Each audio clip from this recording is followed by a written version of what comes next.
வணக்கம், நமஸ்கார், welcome back to my channel. என் பேர் உமா.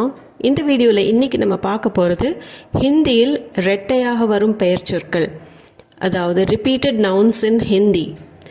நவுன்ஸை 2 தடவை நம்ம சொல்லும்போது ஹிந்தியில் என்ன மீனிங் வருது அப்படிங்கிறத பற்றி தான் பார்க்க போகிறோம்.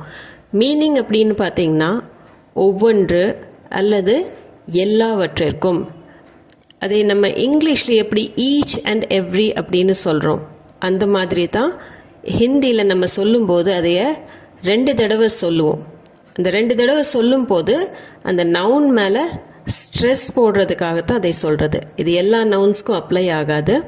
இந்த யூஸ் எப்படி பண்ணுறோம் அப்படிங்கிறத பார்த்திங்கன்னா, ஒரே நவுனை நம்ம 2 தடவை சொல்லலாம், அல்லது அந்த நவுனை ஒரு தடவை சொல்லிவிட்டு அதுக்கு முன்னாடி ஹர் அப்படிங்கிற வேர்டை யூஸ் பண்ணிக்கலாம். அதாவது 2 தடவை ஒரு நவுனை சொல்லலாம், அல்லது ஹர் ப்ளஸ் நவுன்.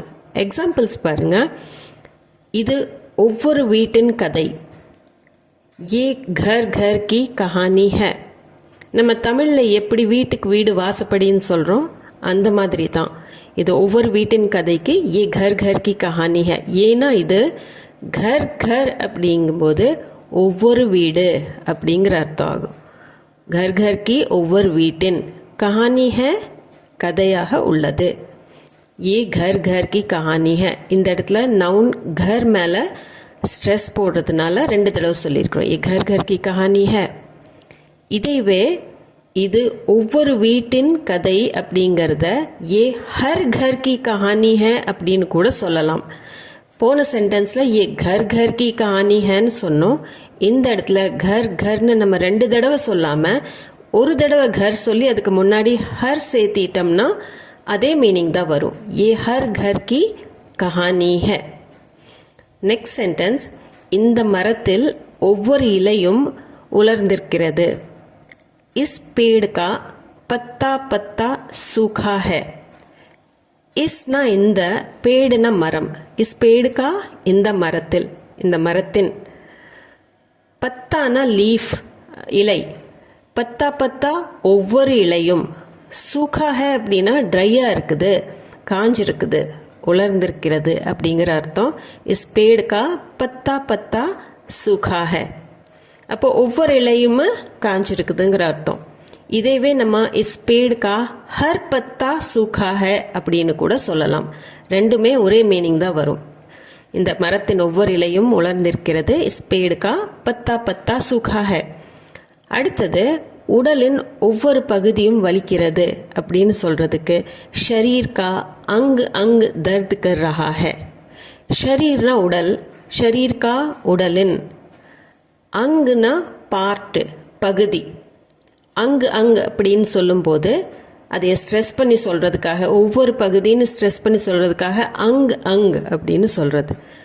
தர்துனா வலி, தர்த் கர் ரஹா ஹை வலிக்கிறது, உடலின் ஒவ்வொரு பகுதியும் வலிக்கிறது. ஷரீர் கா அங் அங் தர்த் கர் ரஹா ஹை. இதைவே ஷரீர் கா ஹர் அங் தர்த் கர் ரஹா ஹை அப்படின்னு கூட நம்ம சொல்லலாம். நெக்ஸ்ட் சென்டென்ஸ், ஒவ்வொரு குழந்தைக்கும் அவனை தெரியும். உசே பச்சா பச்சா ஜான்தா ஹை. உசே அப்படின்னா அவன், பச்சா பச்சா அப்படின்னா ஒவ்வொரு குழந்தையும். இப்போ பச்சாங்கிற நவுன் மேலே ஸ்ட்ரெஸ் விழுகுது. ஒவ்வொரு குழந்தைக்கும். ஜான்தா ஹை அப்படின்னா தெரியும், ஜான்னா தெரியாது, ஜான்தா ஹை அப்படின்னா ஒவ்வொரு குழந்தைக்கும் தெரியும். உசே அவனை, பச்சா பச்சா ஜான்தா ஹை ஒவ்வொரு குழந்தைக்கும் தெரியும். இந்த இடத்துல பச்சாங்கிற நவுனுக்கு ஸ்ட்ரெஸ் பண்ணுறதுக்காக பச்சா பச்சா அப்படின்னு 2 தடவை நம்ம ரிப்பீட் பண்ணி சொல்கிறோம். இதைவே உசே ஹர் பச்சா ஜான்தா ஹை அப்படின்னு கூட சொல்லலாம். அதுவும் உசே பச்சா பச்சா ஜான்தா ஹை ரெண்டுமே மீனிங் சேமாக தான் வரும். உசே பச்சா பச்சா ஜான்தா ஹை, உசே ஹர் பச்சா ஜான்தா ஹை. நெக்ஸ்ட், அவன் ஒவ்வொரு விஷயத்திற்கும் கோபப்படுகிறான். உசே பாத் பாத் பர் குஸ்ஸா ஆத்தா ஹை. உசேனா அவனுக்கு, பாத் பாத் பர் அப்படின்னா ஒவ்வொரு விஷயத்துக்கும். பாத்னா விஷயம், பாத் பாத் பர்னா ஒவ்வொரு விஷயம், ஒவ்வொரு விஷயத்திற்கும். குஸ்ஸானா கோபம், குஸ்ஸா ஆத்தா ஹை கோபம் வருது, கோபப்படுறான். அவன் ஒவ்வொரு விஷயத்திற்கும். உசே பாத் பாத் பர் கோவப்படுகிறான் அப்படிங்கிறதுக்கு गुस्सा आता है, उसे बात बात पर गुस्सा आता है. முதல்லயே சொன்ன மாதிரி उसे हर बात पर गुस्सा आता है அப்படின்னு கூட சொல்லலாம். ரெண்டுக்குமே மீனிங் சேம் தான். उसे बात बात पर गुस्सा आता है அல்லது उसे हर बात पर गुस्सा आता है. गुस्सा ஆண் பால், அதனால आता हैன்னு தான் வரும். நெக்ஸ்ட், ஒவ்வொரு கிராமத்திலும் மகிழ்ச்சி இருக்கிறது. गांव गांव में खुशहाली है. गांवனா கிராமம். गांव गांव में ஒவ்வொரு கிராமத்திலும், எல்லா கிராமத்திலும் அப்படின்னு கூட நம்ம சொல்லலாம். ஒவ்வொரு கிராமத்திலும் குஷ் அப்படின்னா மகிழ்ச்சி, குஷாலி அப்படிங்கும்போது ஹாப்பினஸ். எப்படி குஷ்னா ஹாப்பின்னு சொல்கிறோம், ஹாப்பினஸ் அப்படிங்கிறது நவுனாக மாறிடுது. அந்த மாதிரி குஷ், குஷ்ஹாலி. குஷ்ஹாலி ஹே மகிழ்ச்சி உள்ளது, இருக்கிறது. गांव गांव में खुशहाली है. ஒவ்வொரு கிராமத்திலும் மகிழ்ச்சி இருக்கிறது. गांव गांव में खुशहाली है. அகைன் நம்ம गांव गांव में சொல்கிறதுக்கு பதிலாக हर गांव में खुशहाली है அப்படின்னு கூட சொல்லலாம். பட் இங்கே நம்ம ரெட்டி பார்க்கறதுனால गांव गांव में खुशहाली है அப்படின்னு சொல்லிக்கலாம். அடுத்து, ஒவ்வொரு தோட்டத்திலும் பூக்கள் பூத்து குலுங்குகின்றன. फूल खिले हैं गुलशन गुलशन. फूलना பூக்கள். फूल ஒருமைக்கும் फूल தான், பன்மைக்கும் फूल தான். खिले हैं அப்படின்னா பூக்கள் பூத்திருக்கு, பூத்து குலுங்குகிறது அப்படின்னு சொல்கிறதுக்கு தான் खिलना. ப்ளூமிங்க்கு खिलनाன்னு சொல்லுவாங்க. குல்ஷன் அப்படிங்கிறது ஒரு உருது வேர்ட். குல்ஷன்கிறது பூந்தோட்டம். குல்னா பூ, குல்ஷன்னா பூந்தோட்டம். ஸோ குல்ஷன் குல்ஷன் அப்படின்னா பூந்தோட்டத்தில் அப்படின்னு சொல்கிறதுக்கு. ஒவ்வொரு பூந்தோட்டத்தில் அப்படின்னு நம்ம ஸ்ட்ரெஸ் பண்ணி சொல்கிறதுனால ஒவ்வொரு பூந்தோட்டத்தில் அப்படின்னு சொல்கிறதுக்கு குல்ஷன் குல்ஷன். பூல் கிளே ஹே பூக்கள் பூத்து குலுங்குகின்றன. ஸோ பூல் கிளே ஹே குல்ஷன் குல்ஷன் அல்லது ஹர் குல்ஷன் மே பூல் கிளே ஹே அப்படின்னு சொல்லலாம். இது ஆக்சுவலி இது ஒரு டிவி ப்ரோக்ராம் வந்துட்டு இருந்தது. அதிலிருந்து தான் நான் இந்த வேர்டு எடுத்து உங்களுக்கு என்னன்னு புரிய வைக்கிறதுக்காக கொண்டு வந்திருக்கேன். फूल खिले हैं गुलशन गुलशन அல்லது फूल खिले हैं हर गुलशन में அப்படின்னு சொல்லலாம். நெக்ஸ்ட் பாருங்க, ஒவ்வொரு நிலையிலும் சிரமங்கள் உள்ளன. நிலைமை அப்படிங்கிறது இந்த இடத்துல ஒவ்வொரு ஸ்டெப்பில் அப்படின்னு நம்ம எப்படி வாழ்க்கையில் அடுத்த ஸ்டெப்புன்னு சொல்கிறோம், அந்த மாதிரி தான் இந்த நிலைமைங்கிறது. அதனால் இந்த ஸ்டெப்புக்கு ஹிந்தியில் கதம் அப்படின்னு சொல்லுவாங்க. ஸோ கதம் கதம் பர் முஷ்கிலே ஹே. எவ்ரி ஸ்டெப் அப்படிங்கிறதுக்கு தான் கதம் கதம். ஸோ கதம் கதம் பர் ஒவ்வொரு அடி எடுத்து வைக்கும் போதும், முஷ்கில் அப்படின்னா சிரமம், முஷ்கிலே சிரமங்கள், ஹே அப்படிங்கிறது உள்ளன. கதம் கதம் பர் ஒவ்வொரு நிலையிலும், ஒவ்வொரு அடி எடுத்து வைக்கும் போதும் சிரமங்கள் உள்ளன. முஷ்கிலே ஹே, ஹர் கதம் பர் முஷ்கிலே ஹே அப்படின்னு கூட சொல்லலாம். பட் டபுளாக சொல்லும் போது கதம் கதம் பர் முஷ்கிலே ஹே. நெக்ஸ்ட் சென்டென்ஸ், எனக்கு அவனை பற்றி நன்றாக தெரியும். मैं उसकी नस नस पहचानता हूँ.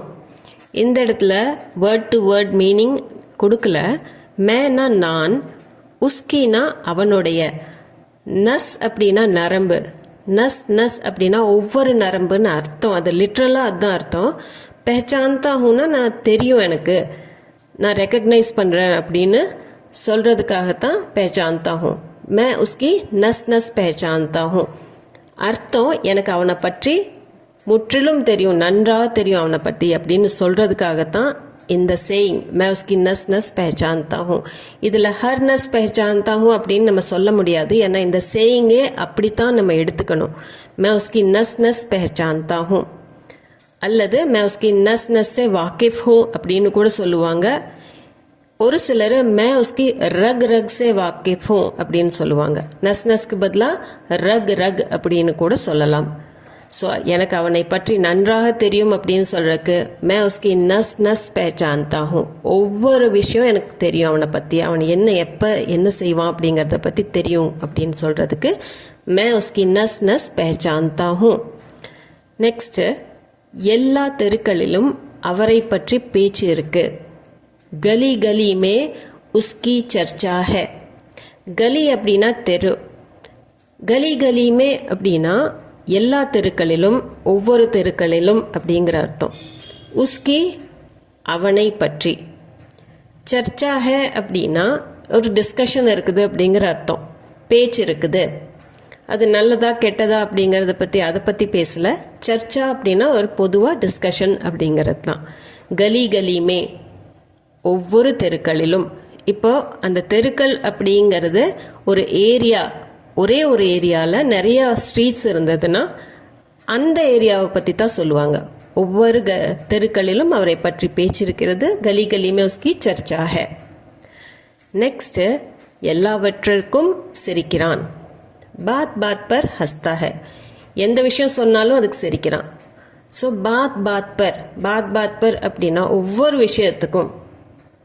ஹஸ்தா ஹே, ஹஸ்னானா சிரிக்கிறது, ஹஸ்தா ஹேனா சிரிக்கிறான்.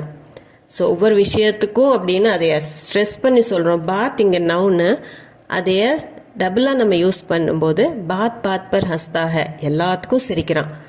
அல்லது ஹர் பாத் பர் ஹஸ்தா ஹே அப்படின்னு கூட சொல்லலாம். பாத் பாத் பர் ஹஸ்தா ஹே. இப்போ இந்த வீடியோ பொறுத்த வரைக்கும் ஒரு சில நவுன்ஸுக்கு மட்டும்தான் நம்ம இந்த மாதிரி எல்லாம் பேச முடியும். எல்லா நவுன்ஸ்க்கும் நம்ம இந்த மாதிரி யூஸ் பண்ண முடியாது. ஸ்போக்கன் ஹிந்தியில் எப்படி வருதோ அப்படி தான் யூஸ் பண்ண முடியும். இது சம்மந்தமாக டவுட்ஸ் இருந்ததுன்னா கண்டிப்பாக கமெண்ட் செக்ஷனில் கமெண்ட் பண்ணுங்கள். நம்ம வீடியோவுக்கு நீங்கள் புதுசாக இருந்தீங்கன்னா சேனலை சப்ஸ்கிரைப் பண்ணிக்கோங்க. வீடியோ பிடிச்சிருந்தா லைக் பண்ணிவிட்டு உங்கள் ஃப்ரெண்ட்ஸ் அண்ட் ஃபேமிலி சர்க்கிளில் யாருக்கு ஹிந்தி தேவையாக இருக்குதோ கண்டிப்பாக அவங்களுக்கு ஷேர் பண்ணுங்கள். மீண்டும் ஒரு வீடியோவில் சந்திப்போம். தேங்க்ஸ் ஃபார் வாட்சிங்.